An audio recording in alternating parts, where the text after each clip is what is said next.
So, should I wait?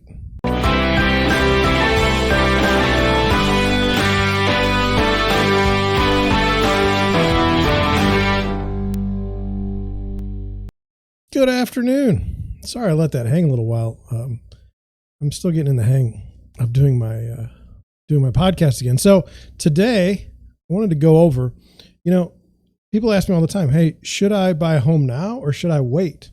And so, I've gotten to think about it, and I've got, I think, 6 reasons why you should wait and 6 reasons why you should stay, but I could be wrong because I haven't looked at this sheet in a while. So let's get into it. Number 1, this would be a pro for waiting. You could get a better deal. Do you know what the housing market is going to do next year? I have no idea.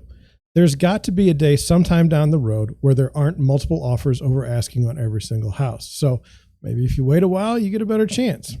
Well, number 2, you shouldn't have buyer's remorse. So I was reading an article where something like more than 80% of new home buyers experience some sort of buyer's remorse. This is usually due to the unfriendly sale terms the buyer agreed to in this hot market. If you take your time, look for just the right house, you should be able to eliminate buyer's remorse. Number 3, there might be some clarity in the market. Right now, most buyer's agents are running around writing offers with no idea what's going on. They just know that they need to be over asking and with little to no contingencies. We see inflationary pressures all around us outside of housing as well. Gas, food, for example.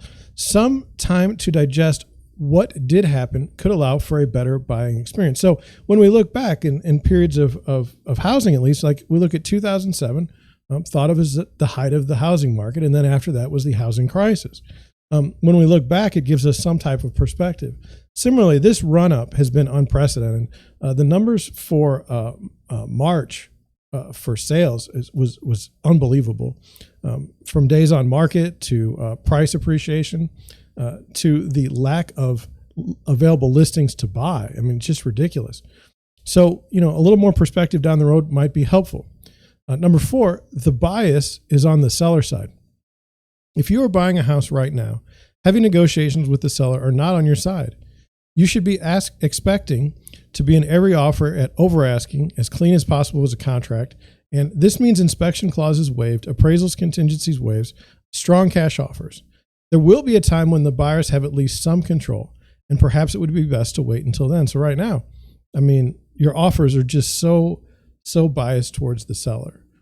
If you wait, maybe the market goes a little sideways. Maybe you get a better opportunity. Number 5, you should have more time to make a decision. Right now, house goes active on Thursday night, showings start on Friday, offers due on Sunday. That doesn't give you a whole lot of time to make a decision on your purchase. Some more unserious agents are going to do no show until the open house on Sunday afternoons and then offers due on Monday. That really doesn't give the buyer a whole lot of time to make a decision. You get into this situation where you aren't sure if you can go on vacation over a weekend because you might miss out on a home that's perfect for you. And that's really one of the bigger problems right now that I see in the market is, you have to make a decision within a day or less. And that means have the offer in and everything. You have no time to really think if this particular house is the right one for you. And you might be able to get that down the road. Number 6, you have the opportunity to build a bigger war chest. And so I've been seeing some buyers come into the market where they are in a terrible cash position. There's little money for escrow, there's little money for down payments, and virtually no cash should there be an appraisal gap. This is a very weak position to be in during this seller's market. Instead of settling for just anything you can afford, perhaps it would be better strategy to wait and build up a stronger cash position. This should allow you to buy a better home, albeit a more expensive, and a better chance of getting an offer accepted. So, I mean, will it be a little more expensive down the road? Maybe. Could be less. We don't really know. But, the more cash you have on hand, the better ability you have to kind of dictate your terms. As it is now with very little cash for the appraisal gap, things like that, you have to hope a house doesn't go too much over asking. And right now, they're just getting blown out of the water. So now these are the cons. This is what would be bad about waiting in the market. So number 1, the same people that have been saying wait to buy have seen houses only accelerate in expense to more than 30% in the past 2 years. Believe it or not, had you bought a home that was overpriced just 2 years ago, You likely already significantly have equity in your home. Although I suspect at some point this wouldn't be the case, you can see what's waiting for a good deal has done so far. It's only gotten more expensive. So, if you've sat out of the market for a year or two because you think it was too expensive then, I mean, you had a chance to build equity, and that isn't coming back. Number two, the market could go even higher. Some people say that the market has to continue to go up because there are so few listings coming to market, and we are in the middle of a population explosion. I don't know if I agree with that, but that's the argument. So I guess they could go higher. Number three, sometimes putting off a home purchase is also crimping your life.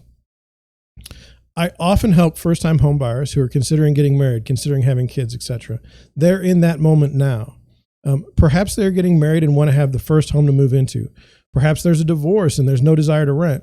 There are moments where you just have to buy a house as your life is moving in that direction. Why just wait because the market is crazy? I mean, would you put off your wedding? I mean, we've seen people put off their wedding due to Corona, but I mean, would you put off your wedding just because you haven't bought a house together? I mean, it's one of those things where it's like the time is now to buy. Number four, rents are rising as fast or faster than home sale prices. So it used to be there would be some relief in the rental market when housing prices were increasing. Perhaps a delay in the rent increases versus a lower occupancy. Not right now. Landlords are telling their renters that they should expect significant rent increases during the next lease term. That means no safety in the rental markets either. And should you be one of the unfortunate who have to rent to save up enough money to buy, this can have the effect of eating even more into your savings. It's not a good situation at all. And number five, we never really know what the market is going to do. So when I bought my house in 2007, it was the height of the market. My neighbor actually introduced himself to me by telling me that I was stupid for ever paying so much for a house. 15 years later, and I'm sitting on a house with a tremendous amount of equity, and my purchase at the time is basically rewarded every year of ownership as home values increase. Can house prices fluctuate wildly? Absolutely. But the track record for owning a home for a decent amount of time and not losing money on it is pretty good historically. The key is buying a house for the right reasons and for the right situation. If you're looking to stay in a location, have a steady income, and are looking to settle down for many years, you can buy now without worry. Number six, sometimes a little motivation makes things possible, and when you quit, it might set you back years. I know some buyers who sit out of the market for a year, another year, another year. Pretty soon, 5 years are gone, and they're still in their crappy apartment. That's 5 years worth of equity you could have gained by owning a home. When considering buying a home, the question becomes, if not now, then when? And it's true. If you have the motivation to buy and then you don't, where will that motivation come from down the road?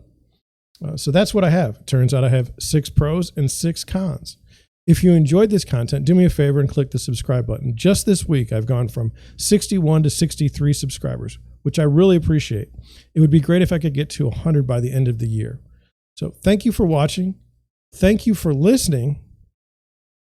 And I'll catch you on the next one.